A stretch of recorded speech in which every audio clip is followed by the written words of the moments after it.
it was okay. Like, it was kind of bad, but there were some things, again, because it just catered to, you know, my love and passion for DJs that I'm like, oh, this is nice for me, but I definitely can't recommend it to anyone else who isn't really about it. To be fair to Idris, by the way, he's been DJing for years and years and years. I think his name is Big Driz or something like that, DJ Big Driz, but it's not like this is something he just picked up last month and was like, I'm going to be a DJ. You know what I mean? Like, he was doing this in London years and years and years ago. So I just want to be fair to him. I think he really loves it. No. Okay, then to that, I eat my own words, Christian. So, okay, so let's go ahead and switch things up to now when they see us, and something that's going to be actually much more serious. I'm going to let the trailer play for itself, and then we can go ahead and talk about what we just saw. Please, stop right there. Don't resist. Do not resist. Sorry we had to change it up on you guys and talk about something serious for a second, but when I saw this, or when you informed me about it, it was kind of creepy knowing that I didn't know anything about the Central Park 5 here. And for those of you who don't know, it's going to chronicle this notorious case of these 5 teenagers of color, and they were what was it? They were pretty much convicted of a crime they didn't do, right? And that is rape. And this is a notorious case that went on for 25 years, Christian, or that's what I got anyway from the notes when I was gathering everything for today on what's in the box. But you see this, and I got to ask you, man, how scary is something like this? You know, I don't think we can ever be in their shoes per se, but this is truly some frightening shit, man. Yeah, man. I mean, you know, big shocker, being brown or black in this country is not always the fairest, right? And I believe that's exactly what happened. It was 4 black men and 1 Latino man.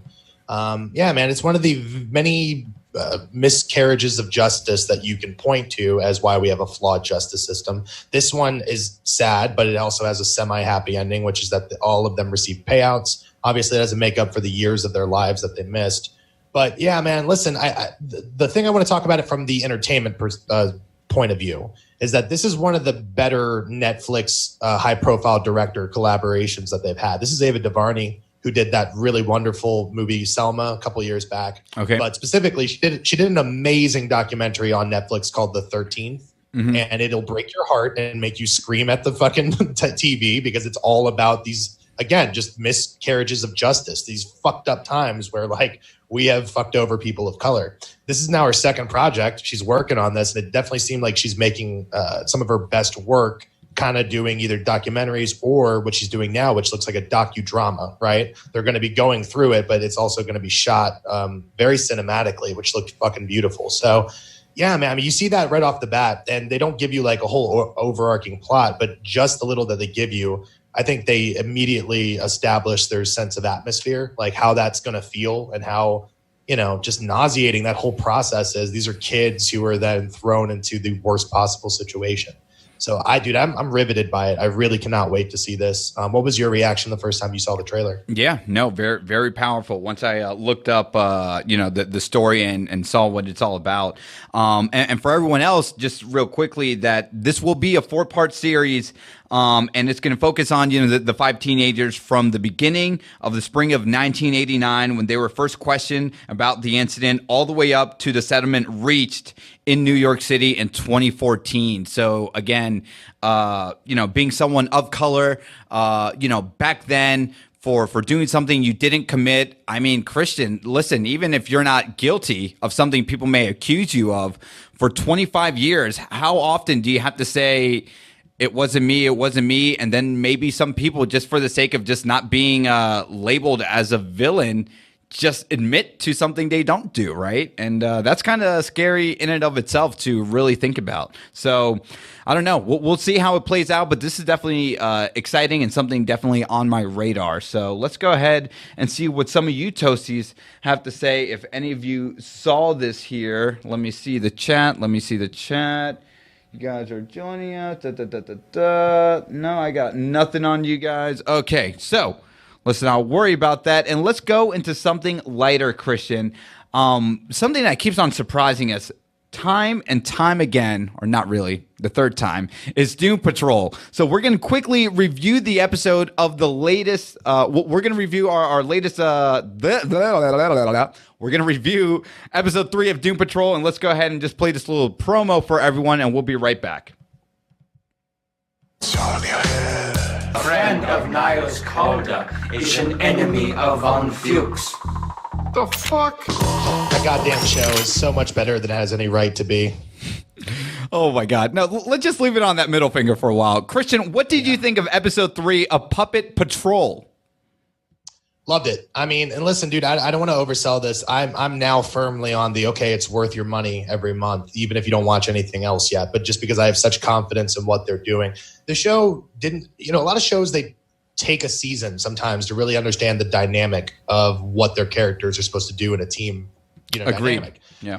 This has never had growing pains, man. From the first episode, they knew exactly what everyone's role was, and they were all going to work harmoniously to do that. Episode 3 is so goddamn amazing because think about how batshit weird this is. We go to Paraguay so we can go to a weird ex-Nazis puppet version of a Jurassic Park theme show about superpowers. Like, oh, by the way, called Fucktopia, but Fucktopia if you want to be pronouncing it correctly. Yeah. Like, it's the weirdest fucking thing you can possibly imagine, and yet they do it with such confidence that none of it seems like weird for the sake of weird. It all seems right at home with that universe. So yeah, dude, I can't rant about it enough. Tell me what you thought watching this episode, because I texted you in the middle just like, Jesus Christ, this show is a gift. Yeah. No, listen, man.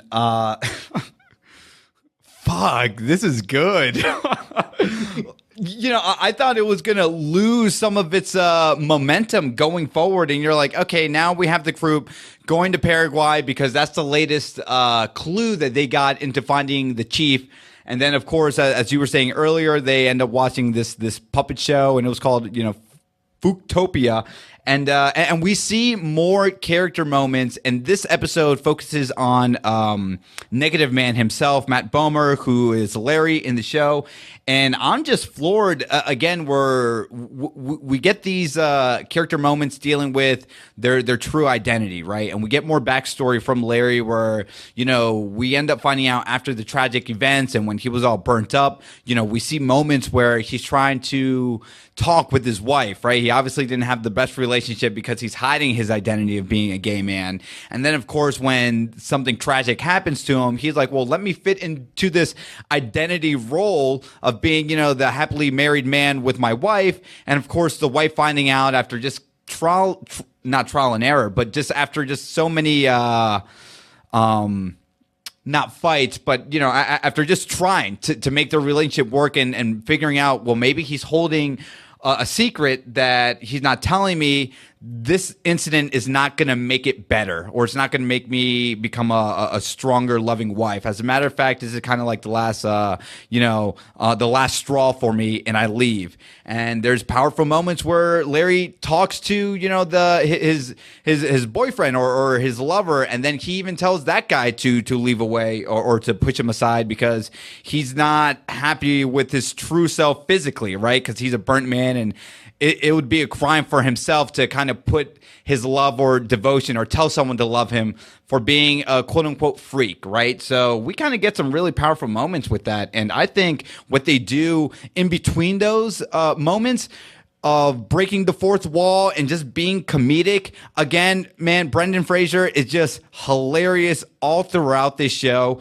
And even the girl herself, I'm forgetting her name. The one with the personalities, the 65 different. Crazy Jane, right? Yeah, Crazy Jane. Yeah, she's doing phenomenal in this too. So I can't recommend this show enough. And how the show ended with this guy, I don't know what the fuck is happening, Christian. But this guy is named Animal Vegetable Mineral Man. That is his actual name. I didn't make this up. And again, in any other show, this would feel out of place. Somehow it fucking works, right? Like, that's how I got to it. I got to the end of that scene and I'm like, yeah, I'm fully in. There's nothing at this point that they can introduce that would make me fall off of it because they've been so great about world building.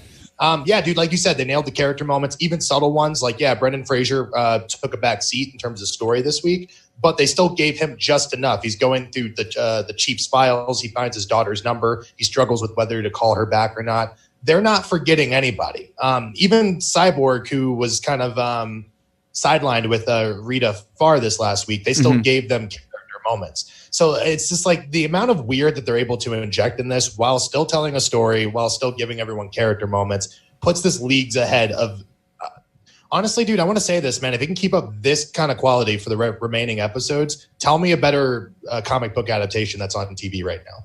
Can you do it? Yeah, no, I can't. I really can't right now. Like, this is the best shit I've seen in a while. And again, because it is DC, I'm just going to say bravo. So you guys really need to watch this. And I think there's something for everyone to enjoy. So was there any last second thoughts you wanted to say on the Doom Patrol before we hop on to the next story, sir?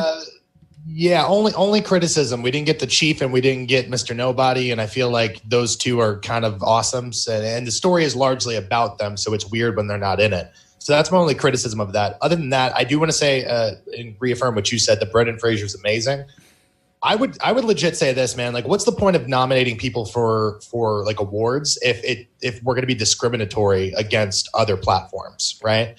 Because right now there's this whole story. We don't have to get into it, but Spielberg is about to go to the Academy and try to make sure Netflix is ineligible to put their stuff forward. And I'm just wondering if DC streaming service, if a lot of these other people are going to face the same uphill battle when it comes to nominating their actors. Because I'm not trying to overblow this, but how doesn't Brendan Fraser get some kind of nomination love when he is emoting through a goddamn iron suit? Like, the dude has to do all the heavy lifting with his vocal inflection. And every time you need to laugh, you laugh. And every time you need to pause and be sad for his character, you feel that too.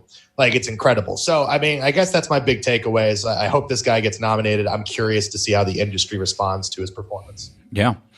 All right, everyone. And now time for the whole meat and potatoes of the show. We're going to be talking about Marvel, and we're going to be talking about, more importantly, Disney Plus. So let's go ahead and switch things on over to that. And recently, this past week, Kevin Feige has said with Disney Plus, the Marvel shows are going to play a significant part post-MCU Avengers Endgame, Christian. And it says now the shows like Loki and Scarlet Witch and even the new show with Falcon and Winter Soldier, they're going to be intricately woven into the movies and vice versa. So they're going to be much more connected than that of Agents of S.H.I.E.L.D. and that of Daredevil and the Netflix stuff. But with Kevin Feige saying now Marvel Studios is going to run this and you can only watch it on Disney Plus, how do you feel about all the news, coming about from this story? I'm going to have to kill my darlings because I know we do a TV show, so we'll probably have to watch whatever we have to watch for reviewing stuff. But, it's increasingly coming up where like Disney's going to have the content worth buying their product. You know what I mean? Like, this isn't going to be like where we're debating it week to week like DC streaming. They have so many projects in development that it seems worth getting. Now, the larger thing is that they're going to be connecting the universes, I guess, which is exciting because now Marvel, the same people who run Marvel films are going to be overseeing the television side. Yeah. Yes, obviously that is exciting. That's going to be really, really cool. I think everyone looks at Agents of S.H.I.E.L.D., even though it has its moments, but we look at it as a show that largely misses its opportunity. Is it involved? Is it not involved? Sometimes there's connectivity, sometimes there isn't, but mostly it seems really mismanaged, which I don't think is going to happen in this case. What it really comes down to, and I'm curious to ask you and the Toasties, so please chime in, is what is Marvel going to do after Endgame? And that's the big $1 million question, $1 billion question even, because it really comes down to, are they going to try to reverse course, go smaller, do more individualistic stories, or are they going to try to go bigger? We know they just acquired Fox, so that means they have X-Men, that means they have Galactus, they have Doctor Doom. They have some cool villains that they can draw on cosmically, Yeah. But how is that going to jive with their plans going forward? Specifically, things like the Loki show. Loki died, unless that doesn't matter, because half of what happened in Infinity War probably won't matter in the long term.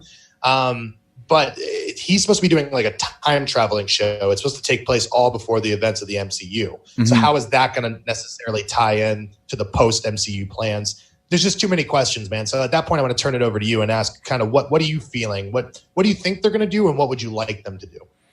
Yeah. Hold on. Okay, there we go. Sorry.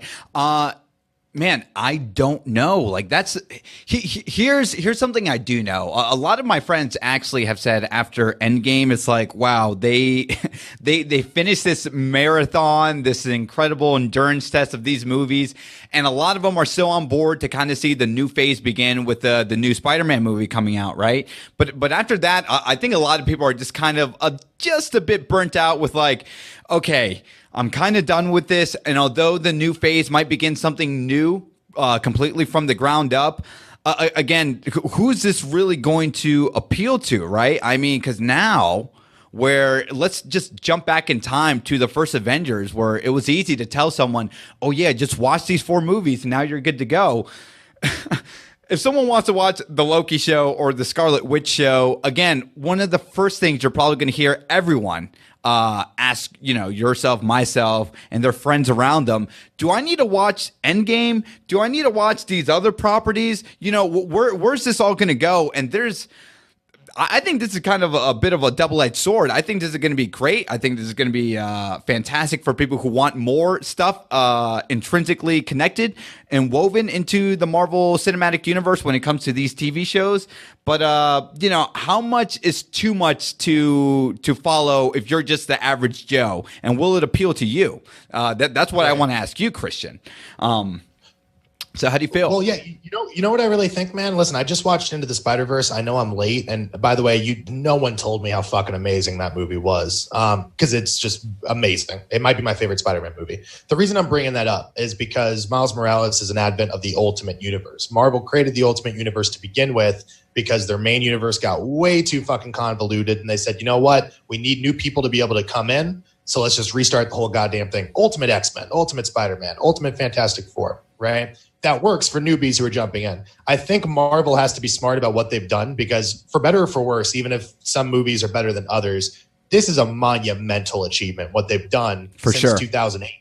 I mean, it's incredible, man. And think about this. If nothing else, they have spawned the idea in Hollywood that you can have interconnected universes. No one else has done it well, but now that's on everyone's radar. So it needs to be applauded. I think what they need to do is honestly relaunch the universe, man. I think the audiences would be okay with it. Maybe you start with some other characters and work your way back into more of the beloved ones. But at some point, like you said, anyone new to the series is like, wait, I got to watch 20-something movies and I got to watch this show and I got to do this. It's going to get way too much, too burdensome. Mm-hmm. So I think, yeah, man, they should just blow this shit up and start another universe. But that's me. I don't know if you think that's the best move for, intellectual property. Like people know Robert Downey Jr. is Iron Man. They've known that for 11 years now. So it just really depends on how do you think they move forward. Well, let's talk about the title real briefly because everyone loves to just jump into those speculations, right? What does Endgame mean, right? It's pretty much probably going to be a farewell to some of the characters we've known and love, especially the main 4, right? Iron Man, Captain America, Thor, and Hulk. But more importantly, it's this refresh button where I think they're going to do the safe thing because I would too. And be like, listen, let's say goodbye to the people you've known and loved because, well, they're just older. And two, I mean, they don't want to be held on to something that's 20 plus years, right? Or 10 plus years in the making. So let's kind of do this soft reboot, still keep the characters you love. And then if you're really all about it, right? Maybe you and I don't have to watch the Loki show, but for someone who's that Marvel aficionado that just loves this MCU, they'll get more of. And to that, then, I applaud them. I think this is going to be great. It's going to work. And for people who saying, I don't want to pay for another Disney or another streaming service, guess what, Christian? They're going to pay fucking $14.99 or $19.99 because that's how much I promise you this thing is going to cost. And people are just going to say, fuck it, I'm on board. So Kevin Feige has also said one more thing with this. Speaking with the universe, he says it's just another outlet to tell stories and to play with the medium and to do not just deeper dives on the characters that we've seen many times in the MCU, but now to devote 6 to 10 plus hours to something amazing that they've been working on for a while. So it looked like they've been thinking deeply about this, much more so than what the Netflix stuff was, and much more so than the Agents of S.H.I.E.L.D. stuff was. And to that, despite what people may think of the Marvel and Netflix stuff, maybe everything happens for a reason, and they definitely learned their lessons where they're like, okay, maybe this idea works, maybe this doesn't work, but now let's for sure make this woven into our cinematic universe, and now we can do it much more clear with a better vision, right? And going forward to what's going to happen with the MCU, because at this point now, again, really to the best of my comic knowledge, Christian, and I think all those other comic book enthusiasts out there who's watching this video may agree, they have to do this soft reboot or do something with multi-universes and galaxies, right? With the Eternals, I think is going to be the next big thing. But for the casual fan, I don't know what the fuck that means, right? So we'll have to wait and see. And I'm excited for the future, definitely. But I'm also optimistically cautious too with all this stuff. So next up, we also have here, Christian, speaking of Disney Plus, that there is going to be a Book of Enchantment series based on the author of Serena Valentino here, which focuses on these Disney villains, right? This has been something in development for over the past 6 months and will begin shooting in 2020. So with all that being said, Christian, we've decided to come up with a list of who we want to see played as some of these Disney villains, so to speak. And there is a shot of all those 4 characters that we'll be seeing what this show will be about. We have Queen Grimhide, we have the Beast himself from Beauty and the Beast, Maleficent, and then we have Ursula from Little Princess. So Christian, let me go ahead and pass this on to you. How do you feel about this, and who do you want to see in these roles? Okay. Do you like Wicked? Because this is how you get Wicked. This is how you get Oz the Great and the Powerful. Like, I don't need backstories on the fucking people. It doesn't do anything for me. And again, when we've tried to do it, we've seen what happens, and it's never good. So I'm not really excited about that. With the exception of Ursula, who is the fucking queen of all sassy bitches in the Disney universe, right? Like, she's the fucking coolest, funniest character in the world to me. And that one is actually exciting to me. I think the prospect of like the Beast is a character, right? Like he's a CGI heavy makeup character. Mm-hmm. So that's not really exciting. I don't really care who plays that. Maleficent's been done, so I'm not really excited about that. The only one who really gets me on hype is Ursula. So I have a couple ideas. The solution to your problem is simple. The only way to get what you want is to become a human yourself. She's evil. She's evil and she's sassy, man. That's all I'm saying. So here's the thing. I don't really know who I would pick to do that. The one person that I thought of immediately, and it's weird because she's been in movie jail. She won an Oscar and now she's been in movie jail. I don't know where she's been. You remember Monique? She was in that Precious movie, and also she's Monique, the comedian. So you yeah, of course. Yeah. All right, good. Yeah, dude. Why the fuck not her? I don't know why she's in movie jail, but she's got that kind of like fucking vibe about her already. Like, she could absolutely own that role, in my opinion. Plus, I just think it would be cool. Not that she's any particular race, but I don't want to immediately go to like an old white actress either. I think anyone can embody the fucking role. So that's me. Did you have anyone that you liked for Ursula or no? I do, but I want to say with Monique, I definitely like that choice because I can definitely see herself play it right with the charisma she has, and I think she would have a lot of fun with it. This is going to sound like the most obvious answer, so I'm already catching myself in the bullshit, people. But listen, you know who I thought of who can play Ursula is going to be, here you go, lo and behold, Melissa McCarthy, right? Didn't she just win an Oscar, Mr. Torres? Well, she was nominated. She did some really great work. Yeah. Listen, I don't hate your pick. I know that for whatever reason, people want to hate on Melissa McCarthy, but I think like she commits to whatever she does. I don't think she makes great movies, but she's often the best part of a bad movie. Mm-hmm. So I think that's a really good role, man. And especially you look at her like on SNL, whenever she does guest appearances there, she kills it. Like, she's got comedic chops. And now we know she also has dramatic chops. And that's like a fine line to play, right? Villains always have to be likable enough that you can understand why people would follow them, but they also need to be evil enough that you understand why you're supposed to root for the good person, right? I think that she probably could make that a really good choice, man. I don't know. I don't think that's a bad choice at all. Not better than Monique, but, not a bad choice either. Yeah, we'll have to wait and see. But also, there's some other people here where I'm like, Christian, let me just throw a wrench your way. How do you feel about, here we go, Lady Gaga? She wins one Oscar, and she's going off the deep end, quite literally, to play Ursula. I don't know, man. I love her. I think she's talented. I just don't think, like, why Gaga? Why not, like, Rebel Wilson or someone cool? You know what I mean? Like, I think that's – oh, you have Rebel Wilson. Yeah, awesome. yeah, there we go. That's my point. Like, I'm not saying – one, I think it's a plus-sized role, so why not – again, in the vein of A.D. Bryant, who I will also throw out there, because A.D. Bryant did play Ursula in an SNL sketch, and she kind of killed it. But that's my point. Like, don't give it to some petite little actress. Go out there, go get somebody who embodies that role, but also you could see physically and like personality-wise could embody that role. So that's the one I'm most excited about, man. But again, my previous point, which is like, anytime we go back and we explore the motivations of these people, it ends up to be really derivative trash art. And Oz the Great and the Powerful. Think about this, man. Oz the Great and the Powerful was made by Sam Raimi. This motherfucker made The Evil Dead, okay? And he did the Spider-Man trilogy. Yeah. He has not made a movie in 9 years because of that piece of shit. So this is what you get when you try to go back and explore people's backstories. I'm a little hesitant, but it's also Disney Plus, which this is just another piece of content that I bet you if they go out and get a couple big name actors, people are going to shell out the money to watch this project, man. Oh, no, definitely. I mean, this is going to appeal to, listen, even if it doesn't appeal to us per se, I mean, just the Disney vault of all these IPs and properties and all that stuff. I think this is just going to be a huge, huge success. Going back with the actresses of who should play Ursula, even if it's not like a bigger actress, so to speak, right? They can do so much with the CGI and all that stuff. And, I just don't want to stay in that contained bubble of, well, Ursula's big, so therefore we should grab a big actress too, right?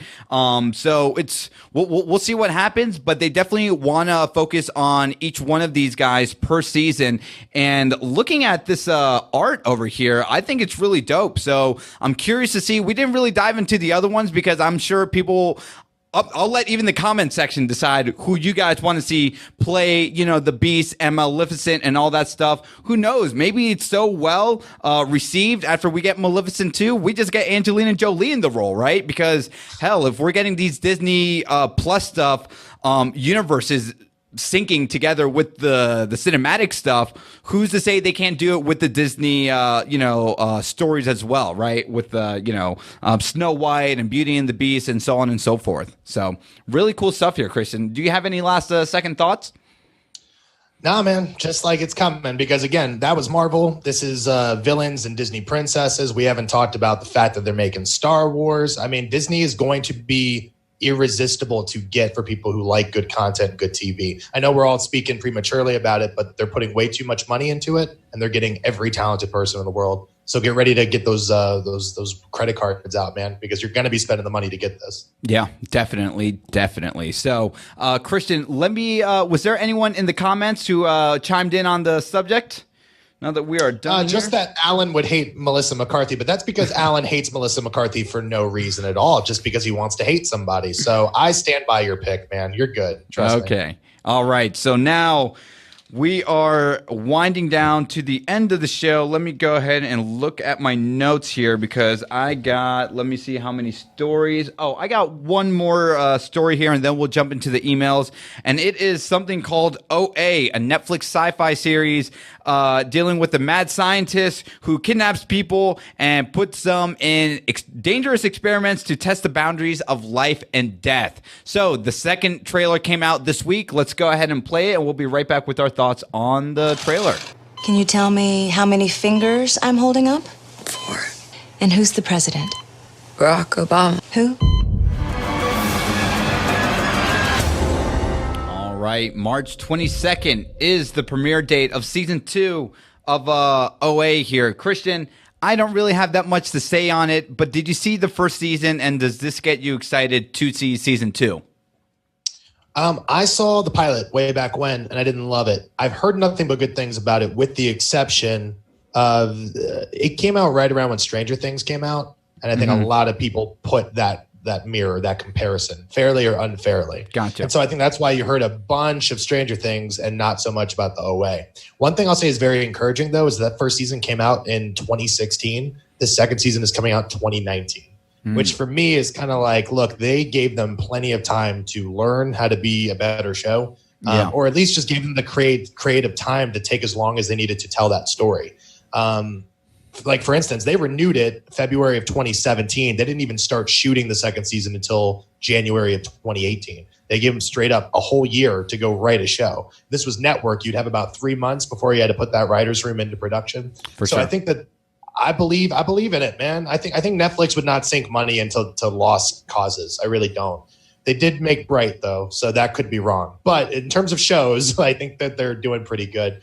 Nothing about that appealed to you, man? You didn't like the sci-fi bent at all? I don't know why the concept sounds really cool when I hear it, but when I see it being played out, I don't know why it's still not grabbing onto me. Even when I wrote down the notes here, where they're like, well, season 2 is gonna continue on where season 1 left off, and they're trying to figure out if Prairie here and her fellow captors have figured out how to transport themselves to other dimensions, and what does that really mean, and what does it mean to deal with being tortured for 7 years and all that stuff through this fictional adventure.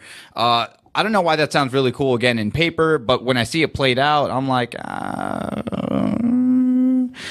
but like all things, I'm going to give it a fair chance anyway, and obviously look out for our review or our initial thoughts on it when it comes out March 22nd.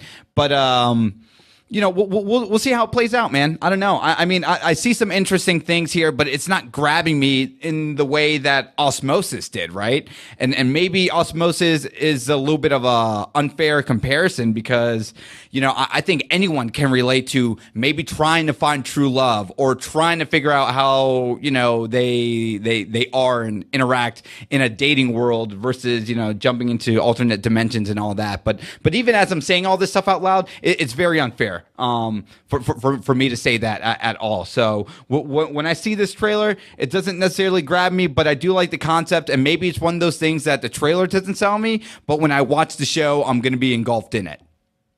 Yeah, to be fair, I'll say this. That lady who created it and stars in it, her name is Britt Marling. She wrote this movie a long time ago called The Sound of My Voice, which is one of the creepiest fucking cult movies I've ever seen in my life. Yeah. But the trailer was not particularly good. I would have never watched it if I wasn't like really sick one day and it was just on TV. I think that her stuff is often really hard to translate and put it into a 90-second, 2-minute trailer because the ideas are very patient and very lofty. So I think it might be worth checking out. I mean, just know that you're going to have to put a little bit of investment into it. For sure. So, and we only got one way to find out when it comes out on March 22nd here. So, all right, guys, that was pretty much the end of the show. Let me jump into the emails real quickly, and let's start off with Ryan Walterson. Do I have something to say from Ryan Walterson this week? Christian, thoughts on the Gremlins animated series being developed for Warner's upcoming streaming service? This show is going to be a prequel in which Mr. Wing, the old Chinese man, goes on adventures with Gizmo. Okay, and he gave me a link here. Thank you very much for the link, Ryan. It says Gremlins animated series in the works at Warner Media, streaming service exclusive. Let me see. The first Gremlin, blah, blah, blah, blah, blah. Yeah, Christian, how do you feel about all this right here being announced? All right, so an animated series. Yeah. Go ahead. Dude, I fucking adore the Gremlins. I mean, like, Gremlins is my shit. Gremlins 2 might be the greatest sequel ever made, despite itself, okay? Mm-hmm. The main character in Gremlins 2 is literally like an analog for Donald Trump, but by the end of it, you're rooting for the Donald Trump character. None of us are rooting for him now. But with that being said, yeah, I'm actually pretty excited. My problem is, like, Gizmo is supposed to be with Billy, so that's a little weird. It's going to be like a prequel, so you won't get any of that relationship sort of deal. But I don't think it's a bad idea. I love the Gremlins. If Joe Dante's involved, he's the one who directed the first 2 films, then I think, yeah, I mean, why not? It's so weird that it's known intellectual property. Like, through cultural osmosis, you know the rules of Gremlins, right? Don't feed them after midnight. Don't get them wet. Whether you've ever seen Gremlins or not, it's such like a pop culture thing that it's weird that it's laid dormant for almost 30 years, man. So yeah, I'm really excited about the cartoon. hopefully we get a proper third movie. But yeah, that's look at those things. I just want to squeeze it. Don't do it. Don't do it. All right. So let's go ahead and jump on over to the next question from Jet Jackson. It's me again. Happy? I know. Anyway, I know you guys don't watch a lot or any of these shows, but I thought I might as well ask. You guys probably have remembered the music from the one episodes of these shows you do watch. My question, what shows that you've recently watched has the best music in your opinion? Thanks and peace. So what's he talking about here, though? He just like music within the show, which I have so many fucking answers to this, which is The Leftovers has incredible music and great music supervision. Yeah. Mr. Robot is really amazing. The Sinner on USA, which no one's watching, but I promise you it's on Netflix. Go watch it. It'll be your next obsession. Yeah. That has great music. We're in a really good time for music supervision because it used to be that everyone scored their own thing. Now we're actually licensing out songs. So you get a bunch of great music. I mean, that's the ones I can think of. Do you have anything? Any shows you watched recently where you really love the music? No, for sure. I mean, fuck, dude. The first time I heard Westworld, that opening song was just like so beautiful. Which, by the way, Christian is doing a piano series on a famous TV show, Yo Play Westworld. So Westworld. I'll do Westworld next for you. Yeah, that's fine. So but no, Westworld's great. Yeah, keep going. Any other ones that you like? Yeah. Westworld, Game of Thrones is also another obvious thing for me. I know this doesn't really count, not really, but I'm loving all the music that I'm watching from JoJo Bizarre Adventure Part 5 for any of you anime guys out there. But go ahead, Christian. I hate anime so much. God damn you. Okay. Yeah, I mean, I don't know. The question is, are they talking about original scores or are they talking about and Jet's on here, so just tell me what you think, Jet. But are you talking about original scores or are you talking about shows that have used songs in a smart way? Does that make sense? Like there's a distinction because of course Game of Thrones and Westworld have some of the best original music ever. But then there's a lot of shows that'll take Mr. Robot did Where's My Mind by the Pixies, but they did like a piano version of it. I think The Leftovers did that too. But my point is they took, much like Westworld, which has taken like Nirvana songs and then turning them into piano or Amy Winehouse songs and stuff like that. I think that's really interesting to take pre-existing songs and still make them make sense within your narrative. You know what I mean? Yeah. So yeah, we're living in a great fucking time for that. All the music's good. Narcos is amazing too. It's all Spanish. Yeah, how the fuck did I forget Narcos? I am sorry. Yeah. So all right, guys, well, that is it. That's what we got this week for What's in the Box. This was episode 33. We have been here for quite some time, Christian, so thank you for joining me on this crazy adventure and this journey that we're on together. And thank you guys in the chat for watching, for tuning in each week. I know it's a Saturday afternoon. You can be doing anything else, and you decided to say, well, you know what? Let me see what my good old pals Miles and Mr. Torres have to say this week on What's in the Box. So thank you guys to the chat. Of course, you can always go to doubletoasted.com for the official merchandise store of Double Toasted. So go ahead and pick up all the stuff over there. And of course, where can they find us, Christian? Well, bam, here we are on Instagram at DJ Milez Music, and find Christian at Christian.monster. He's going to be doing a lot of cool shit with his piano stuff, right? Because I don't know what he's going to call it, but go ahead and find him over there. And of course, you can always email us at what'sintheboxdt@gmail.com. Christian, do you have any plugs do you want to say? Yeah, Christian.monster Instagram, Christian Elio Torres on Facebook. Hey, and check this out, Passport, Toronto, I'll be there. So if you toasties are going to Toronto, you'll get to hang out with me. Say what's up. I'll get you a drink if you're of age. And also, if you want more Christian in between, I have a podcast called Where's My Burrito? It's on Apple Podcast. I'm trying to get it everywhere, but you can check it out there or our website, A Little Fire Burning. So yeah, other than that, thank you so much. You guys are amazing, and I'll see you next week. Ooh, and one more thing. Before I let you guys go, I want to put you guys right here in the chat. Listen, this is exclusive. This is happening tomorrow. You guys know that Felix will be hosting the Sunday service with Martin and myself. So we'll see what shenanigans will come about from that show. But more importantly, after the show, we will have Martin Thomas joining Christian and myself on a season 1 recap of Game of Thrones. Christian, it is hard to believe that season 8 is right around the corner. And unlike my joke saying that we're going on the road to WrestleMania. We are now on the road to Game of Thrones Season 8. So everyone watch the Sunday service tomorrow afternoon. We will have Martin and myself and Christian talking about Game of Thrones Season 1, and we're going to be going through all the seasons. If you guys love to join us, if you love to participate with us, send us emails about your favorite moments of each season that we'll be reviewing. And man, I'm looking forward to this, Christian. We've come a long way, and I'm excited to talk about Game of Thrones with everyone in the internet, and that is including all you guys there in the chat. So once again, we will be talking about Game of Thrones Season 1. The amazing recap that was, Ned Stark and everyone else. And yeah, I'm looking forward to that tomorrow. So go ahead and join us for that. And I think that's it. So, Christian, thank you very much one more time. And to all of you guys, take care. Let me go ahead and find our little theme song, and we will get the hell on out of here.